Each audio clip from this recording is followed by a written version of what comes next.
Terima kasih Mas Danang, moderator. Assalamualaikum warahmatullahi wabarakatuh.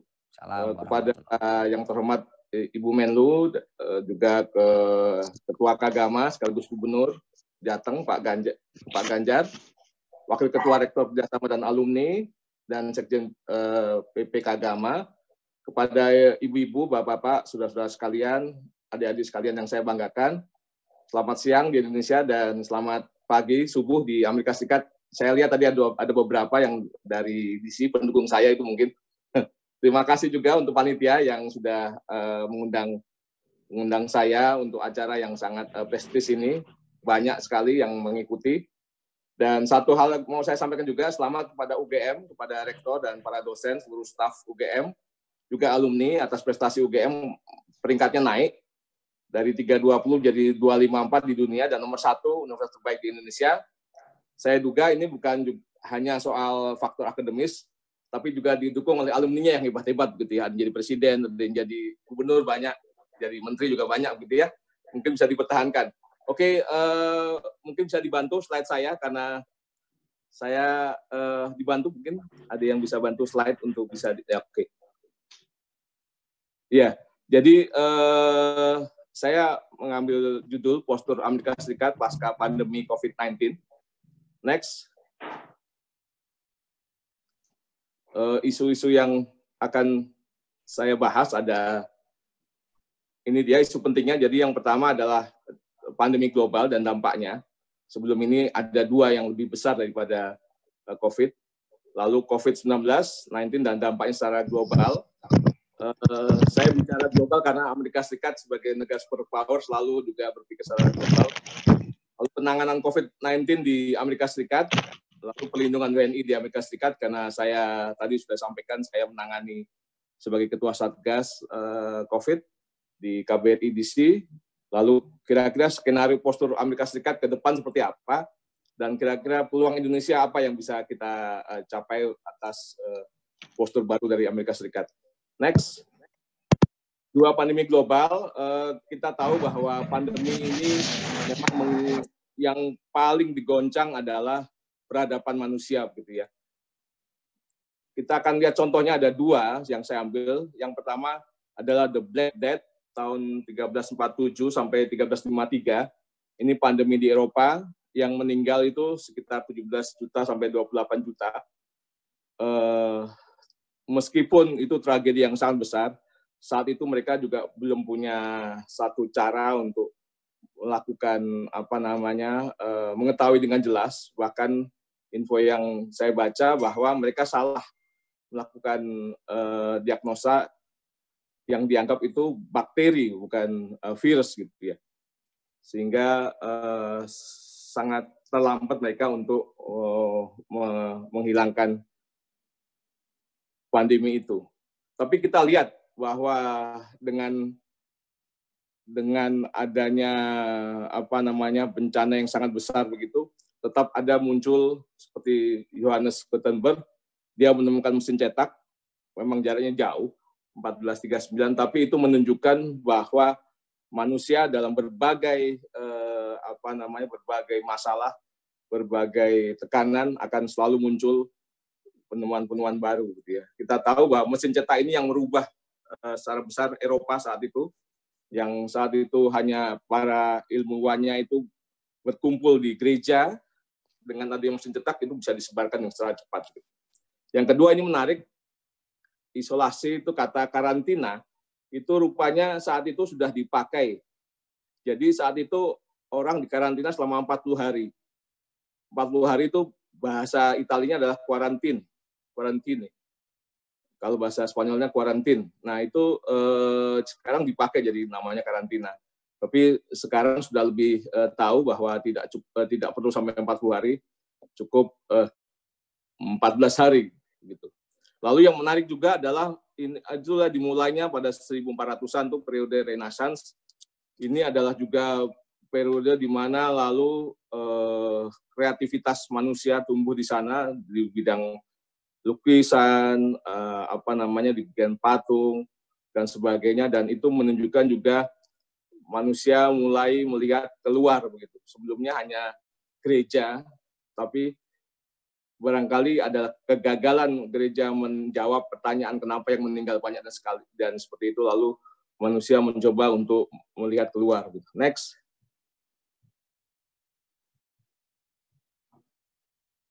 Nah, yang kedua ini adalah tahun 1918 sampai 1920 Spanish flu. Ini melanda di seluruh dunia. Kalau yang pertama tadi juga karena lebih banyak karena mobilitas manusia itu terbatas. Jadi yang Black Death itu hanya di Eropa dan sedikit di Afrika Utara. Sedangkan Spanish flu ini berkembang di seluruh dunia. Dan kebanyakan yang meninggal memang bukan di Eropa atau di Amerika, tapi di negara-negara lain. Di India itu tercatat yang meninggal hampir 2 juta sendiri. Korbannya sangat besar sekali, 50 juta. Dan infected cases-nya itu sampai 500 juta gitu ya.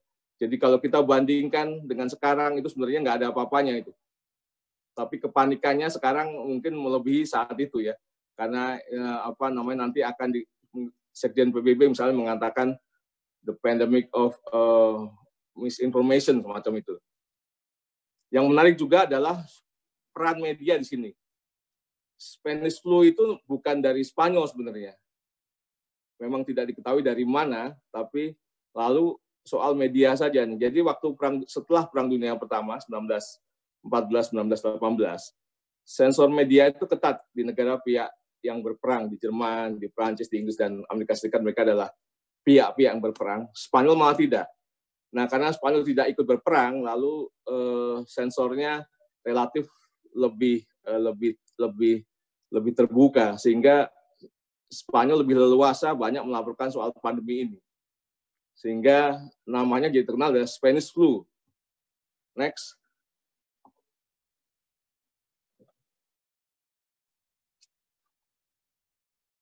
Dampaknya apa? Dampaknya ini berbeda dengan yang tadi. Ini dampaknya adalah munculnya fasisme. Kalau kita lihat fasisme di Italia, Mussolini, di Jerman, Hitler, lalu juga munculnya Stalin dan sebagainya itu berdekatan dengan ketika munculnya Spanish flu. Lalu juga the Great Depression, jadi ada di situ ada stock market yang crash tahun 29, sehingga GDP dunia itu bukan lagi 1 digit tapi 2 digit 26%. Unemployment juga menaik dari 2 digit begitu. Jadi kita membayangkan saat itu pasti jauh lebih membingungkan, lebih sengsara dibandingkan dengan sekarang. Yang mengherankan adalah lalu munculnya militerisme, lalu ada Perang Dunia Kedua, dan setelah itu menjadi Cold War gitu ya. Kenapa ketika manusia murung dan sebagainya mengalami masalah bersama yang terjadi malah Perang Dunia. Lalu menanggapi dengan The Great Depression itu adalah New Deal Programs dari Roosevelt. Menarik karena disinilah kapitalisme itu wajahnya wajah yang lebih ada sosialis seperti ya.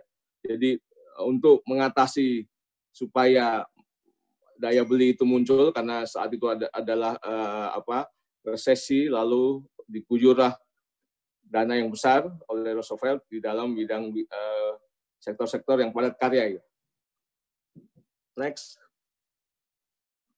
Nah, kalau dampak COVID-19 yang sekarang secara global itu adalah saya mengartikan globalisasi setengah hati itu dia. Dulu 10 sampai 20 tahun terakhir orang selalu membayangkan bahwa dunia ini sudah menjadi one boat yang dimana semua dari masyarakat ada dalam boat yang sama gitu ya, ships yang sama, kapal besar yang sama gitu. Tapi ketika terjadi COVID kita lihat semua negara menjadi lebih nasionalistik gitu ya. Semuanya yang boleh pulang misalnya yang dibatasi hanya orang asing, tidak yang orang dalam negeri juga nggak boleh keluar. Orang mulai curiga, dianggap semuanya selalu kata-kata imported cases. Nah, itu dia kan. Seakan-akan yang bawa penyakit itu dari luar gitu. Itu menunjukkan lalu ada perubahan mengenai globalisasi gitu. kedepannya seperti apa nanti kita bisa diskusi, tapi yang terjadi adalah masyarakat menjadi semakin nasionalistik. Ya. Yang kedua, ini penting juga bahwa hanya institusi negara yang masih, bahkan bukan masih, tapi yang paling kuat sekarang. Semuanya sudah tidak berdaya sama sekali, bisnis tidak berdaya sama sekali, masyarakat juga tidak berdaya sama sekali. Akhirnya negara yang di situ mengatur dengan social distancing dan sebagainya. Ada tadi juga disebutkan mengenai social safety net. Itu semua negara lakukan. Kedepannya negara tampaknya akan menjadi institusi yang penting. Lalu juga tantangan multilateralisme, karena banyak negara-negara besar, terutama Amerika Serikat, kita lihat soal WHO mengancam mundur dan mengancam nggak mau bayar dan sebagainya, itu menunjukkan bahwa negara yang besar itu memberikan contoh lebih penting mementingkan dirinya sendiri dibanding lalu menjaga mengenai prinsip-prinsip multilateralisme. Lalu juga redefinisi konsep keamanan pertahanan. Kita lihat bahwa konsep keamanan pertahanan sekarang itu bukan lagi militer, gitu ya. Militer juga tidak berdaya menghadapi ini karena memang nggak kelihatan mana ininya, musuhnya siapa tidak terlihat. Tapi lalu itu menunjukkan bahwa kedepannya isu yang penting adalah isu kesehatan, gitu. Konsep keamanan pertahanan yang kedepannya adalah konsep yang harus memasukkan isu kesehatan. Dan tentu saja soal bioteknologi, bioweapon itu juga menjadi penting barangkali kedepannya adalah tidak perlu kira-kira senjata nuklir untuk deterren. Kita cukup saja punya pabrik bioteknologi yang bisa lalu mendeterren negara lain, kira-kira gitu, mengancam negara lain. Lalu redefinisi media yang seperti saya sebutkan, termasuk medsos. Jadi realnya nanti ini ada dokter di sini, bisa kita tanya juga, apakah Indonesia sekarang mengalami kepanikan karena COVID-19 itu bisa dibandingkan dengan yang saya dengar infonya adalah penyakit TB ya, tuberkulosis itu setiap 1 jam 11 orang meninggal gitu. Jadi kalau dihitung 3 bulan itu ada berapa ribu gitu. Tapi kenapa kok beda ininya, kan tone-nya beda dengan yang sekarang. Gitu. Dan itu juga menurut saya juga menular ya, TB. Lalu berikutnya adalah secara pertumbuhan ekonomi global, itu menggambarkan bagaimana tadi seperti disampaikan Bu Menlu bahwa akan ada kontraksi 5,2%. Jadi yang kembali seperti sebelumnya saya mau sebutkan bahwa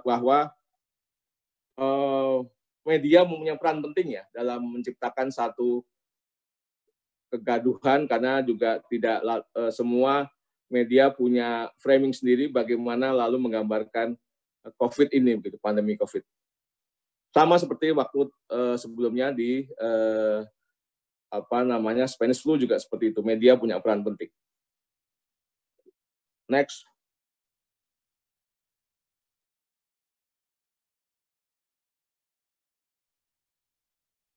Ini dia penanganan COVID-19 di Amerika Serikat. Jadi Amerika itu menurut salah satu jurnal, mereka mengadakan tes tahun 2019, dikatakan bahwa kesiapan Amerika itu nomor 1 terkait dengan pandemi. Tapi yang terjadi adalah itu tidak berjalan dengan optimal. Ada 2 kemungkinan yang bisa saya lihat. Yang pertama mungkin adalah faktor pemilu presiden pada bulan November 2020 di sini, karena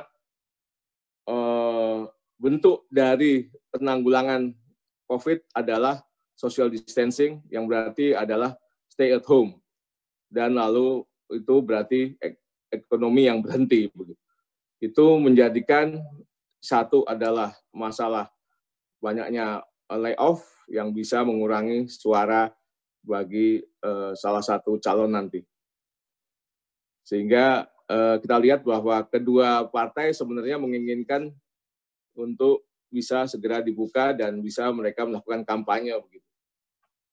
Yang kedua adalah pandemi influenza. Nah, ini juga menarik nih. Pandemi influenza di setiap tahun di Amerika Serikat itu tahun 2018 yang meninggal itu 80.000. Saya juga baru tahu gitu ya. Terus tahun 2019 62.000. Saya baru tahu karena apa? Karena tidak pernah ada media yang meramaikan soal ini gitu. Jadi setiap tahun itu umumnya adalah winter season dari bulan Desember sampai bulan Maret begitu. Itu di Amerika itu banyak orang meninggal karena flu. Di Indonesia mungkin tidak jadi masalah flu, tapi di Amerika itu flu jadi masalah. Sehingga setiap tahun itu ada flu shot namanya. Flu shot itu adalah orang disuntik flu, tapi saya belum pernah karena bukan soal bayar, enggak.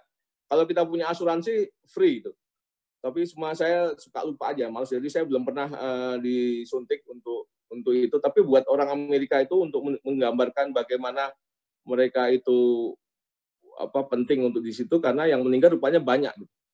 Dan itu dilakukan flu shot yang free itu dilakukan di apotek yang tersebar di seluruh Amerika. Lalu berikutnya adalah distribusi social safety net. Jadi pemerintah Amerika itu mengucurkan dana, misalnya adalah untuk setiap keluarga yang punya bayar pajak, ya tentunya taxpayer. Kalau di Indonesia itu nomor pajak itu satu keluarga ya. Kalau di Amerika itu sesuai dengan yang bekerja. Kalau suami istri kerja mereka punya 2.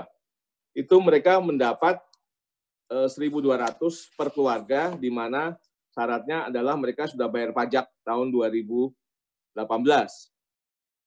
Jadi nanti akan dikasih melalui cek atau langsung ditransfer 1.200 dengan syarat adalah mereka yang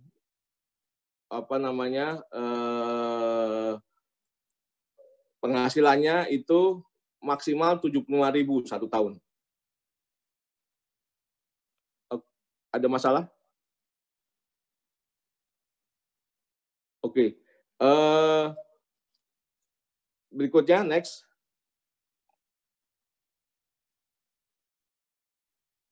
Lalu ini sekarang mengenai perlindungan WNI di Amerika Serikat, karena saya ketua COVID, jadi saya tangani ini, mengetahui komunitas Indonesia di AS itu sekitar 142.000.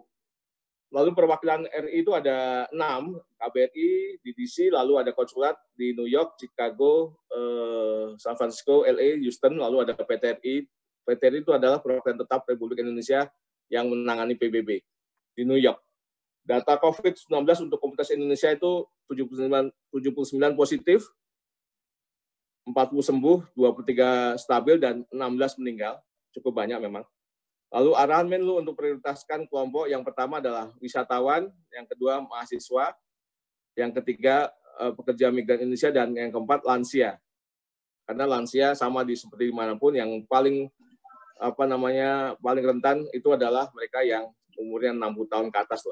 Next. Perlindungan berbagai kegiatan yang sudah kami tangani, yaitu hotline-nya kita dulu ada 1 kita buka, 2 nomor 7 hari 24 jam, semua WNI bisa tanya kalau ada masalah. Yang kedua, diseminasi informasi melalui website, media sosial, dan siaran pers. Yang ketiga, ini yang menarik, kita sudah bentuk pos kesehatan Agustus 2019, kurang 9 tuh. Lalu dengan demikian kita dokter-dokternya cukup banyak, karena banyak dokter Indonesia yang ambil S2 di Amerika, dan itu bisa kita manfaatkan untuk membantu pos kesehatan. Mengadakan penyuluhan kesehatan dengan para dokter pos kesehatan. Lalu bantuan sembako, sehat, dan masker. Next. Lalu juga ini juga penting, kita sudah memulangkan ABK. ABK saya juga baru tahu bahwa cruise itu kapal pesiar itu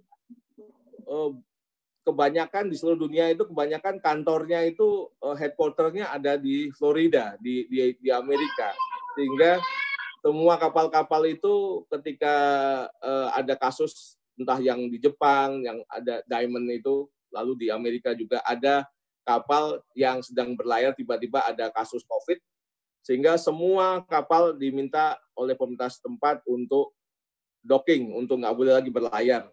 Dan baru ketahuan bahwa muncullah banyak orang Indonesia sebagai ABK. Jadi kita sudah memulangkan 12.882 dan proses pulang 3.821. Tadi Bu Menlu juga sebutkan angkanya 19.000. Kalau di kita ini mungkin sudah 15.000, jadi hampir 80% lebih ABK itu adanya dari perusahaan-perusahaan di Amerika Serikat. Lalu juga pemulangan mahasiswa, bekerjasama dengan Permias melakukan penyeluan dan membuka hotline bagi mahasiswa. Next. Lalu juga ini penting nih, perhatian dan monitoring kelompok lansia dengan caranya gimana kita, karena mereka tersebar dan cukup banyak, ada sekitar 200-an. Kita buat 10 WhatsApp group dari 10 sampai 30 anggota.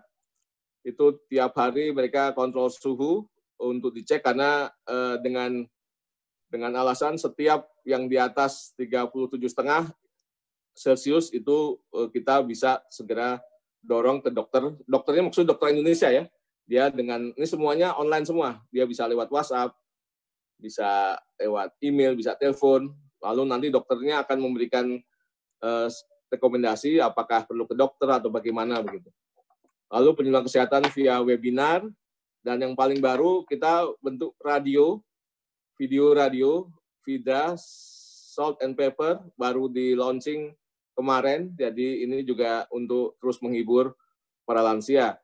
Karena kita jaga lansia yang bagusnya di sini, orang Indonesia yang lansia tuh tidak tinggal sendiri ya. Kalau nanti kita akan lihat bahwa sebagian besar yang jadi epicentrum untuk penyebaran itu adalah di tempat itu senior cares, para lansia, karena mereka tinggalnya tidak dengan keluarganya, mereka tinggal di situ. Nah, itu yang menyebabkan banyak tersebar. Nah, di kita karena mereka tinggal dengan keluarga, kita bisa lalu minimal untuk mengurangi kemungkinan mereka terkenal gitu ya. Lalu yang terakhir adalah kita buat rantai doa dan aksi. Ini tanggal 16 Mei, bentuknya adalah doa bersama dengan para tokoh agama nasional. Kita undang Ketua PBNU, Ketua PP Muhammadiyah, Kardinal, lalu dari Kristen, Protestan, dan dengan pendeta pemuka agama dari AS dan Kanada. Next. Nah ini mohon maaf, waktu agak dipercepat, Bapak. Siap. Skenario postur Amerika Serikat seperti apa? Kalau saya melihat, bukan saya lah, ini saya ngambil dari beberapa ahli, bahwa yang penting adalah lihat bagaimana hubungan Amerika Serikat dan China. Karena kedepannya adalah ini yang akan menjadi satu dinamika global untuk persaingan mengenai siapa yang jadi superpower. Yang menarik adalah trade war-nya itu ke depan akan decoupling, karena tampaknya Amerika lebih fokus pada NAFTA yang dulu, sekarang ada US, Meksiko, Kanada, itu nilainya besar, kalau ditotalkan 600 billion dibanding dengan Cina dikurangi tinggal 271. Ini menurut para Kana. Lalu juga regional self-sufficiency, cheap energy, automation, tarif dan tax incentive. Next. Lalu resesi ekonomi akan minus 6,1 di Amerika, tapi akan rebound tahun 2021 jadi 4%. Amerika akan menjadi inward looking, less dependent on global chain supply, karena mereka khawatir kalau keluar sekarang. Moderate aktif di multilateral issues, mereka akan lebih banyak ke dalam, dan masyarakatnya akan spend less dan save more. Orang Amerika sebenarnya nggak gitu, orang Amerika tuh senang belanja tuh. Next. Skenario postur AIS yang terburuk adalah hot contest gitu ya. Saya bilang hot contest dan trade war antara Cina dan Amerika. Flashpoints-nya ada di South China Sea, ada di Taiwan, dan ada Hong Kong. Lalu peluang-peluang apa yang bisa kita harapkan dengan situasi seperti itu? Yang pertama dengan Amerika kerjasama kesehatan, meskipun tadi kelihatan kedodoran, tapi dia punya lembaga-lembaga yang sudah sangat baik, terutama untuk penelitian virus dan sebagainya, obat. Lalu bagaimana kita bisa menggantikan produk Cina untuk pasar Amerika Serikat, 575 itu dibuat oleh Dubes yang sekarang Wamenlu, Pak Mahendra. 5 itu produk sekarang, 7 itu yang tengah, dan yang 5 itu yang potensi untuk jangka panjang. Investasi AS di Indonesia dalam skema Indo-Pasifik, jadi Amerika Serikat supaya menyaingi BRI dari Cina, itu Belt dari Cina, dia masuk juga ke Indo-Pasifik dan ada uang di sana untuk diberikan kepada negara-negara yang dianggap Amerika bisa diajak kerjasama. Lalu terakhir adalah kalau itu terjadi seperti tadi, hot contest, mungkin politik luar negeri kita adalah dynamic, independent, aktif. Apa yang bisa kita maksimalkan untuk kepentingan nasional seperti itu. Saya pikir itu. Terima kasih, Mas Danang. Terima kasih Pak Theo, sudah sangat komprehensif pemaparan dari beliau dan